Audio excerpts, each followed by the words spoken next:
अब इन्हीं बातों को ध्यान में रखते हुए 2015 में सिफारिश की गई थी कि देश में एक साथ चुनाव कराए जाने चाहिए। इसके बाद प्रधानमंत्री नरेंद्र मोदी ने जून 2019 में पहली बार औपचारिक तौर पर सभी पार्टियों के साथ इस मसले पर विचार विमर्श के लिए बैठक भी बुलाई थी।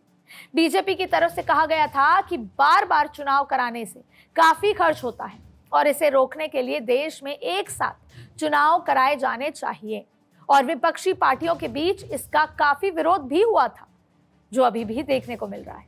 2020 में पीएम मोदी ने एक सम्मेलन में वन नेशन वन इलेक्शन को भारत की जरूरत बताया।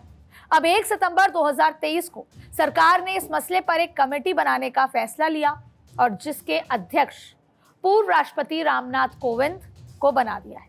ये कमेटी इस मसले पर सभी स्टेक होल्डर्स से राय लेगी, फिर एक रिपोर्ट तैयार करेगी और वो कितने टाइम में होगी वो भी जल्द पता लग जाए। एक देश एक चुनाव से जो दूसरा उसकी पहलू है, जो दूसरी बात है, वो भी कर लेते हैं।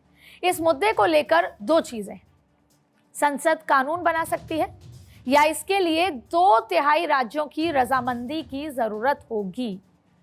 अगर बाकी राज्यों से सहमति लेने की जरूरत हुई तो ज्यादातर नॉन बीजेपी सरकारें इसका विरोध कर सकती हैं।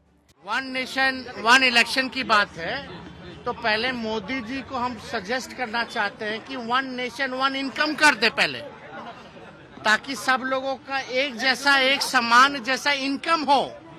बेरोजगारी है, गरीबी है, पहले वन नेशन वन इनकम तो करें, इसके लिए कमेटी बनाए। बेकार की बात कर रहे हैं वन नेशन वन इलेक्शन की। वन नेशन वन इनकम होना चाहिए। और जहां तक बात है, अभी ये कह रहे हैं कि वन नेशन वन इलेक्शन, बाद में कहेंगे कि केवल जो है केंद्र सरकार, केंद्र का ही चुनाव हो, राज्यों का खत्म कर देंगे। आपने अभी के हाल देखे, जो बीजेपी के विरोध में है वो इंडिया में है और जो बीजेपी के साथ हैं वो एनडीए में है। लेकिन जब बात इसकी आएगी तो नॉन बीजेपी सरकारें जो होंगी वो इसका विरोध कर सकती हैं, सिर्फ आंध्रा और उड़ीसा को छोड़कर, क्योंकि आंध्रा और उड़ीसा के जो चुनाव हैं वो लोकसभा चुनाव के साथ ही होते आए। अगर सिर्फ संसद से पारित कराकर कानून बनाना संभव हुआ तो भी कई मुश्किलें होंगी, जैसे एक साथ चुनाव कब कराया जाए, जिन राज्यों में अभी अभी चुनाव हुए हैं उनका क्या होगा, और क्या इन सरकारों को बर्खास्त कर दिया जाएगा।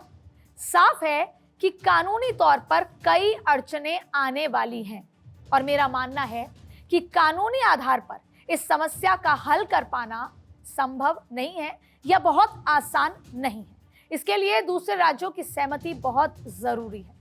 हालांकि मतभेद इतना ज्यादा है कि ये मुमकिन नहीं लगता। पॉलिटिकल एक्सपर्ट कहते हैं कि अभी जिन राज्यों में हाल में सरकारें चुनी गई हैं वो इसका विरोध करेंगे। एक बात साफ है कि अगर सरकार ऐसा करेगी तो इस मामले का सुप्रीम कोर्ट में जाना तय नजर आ रहा है।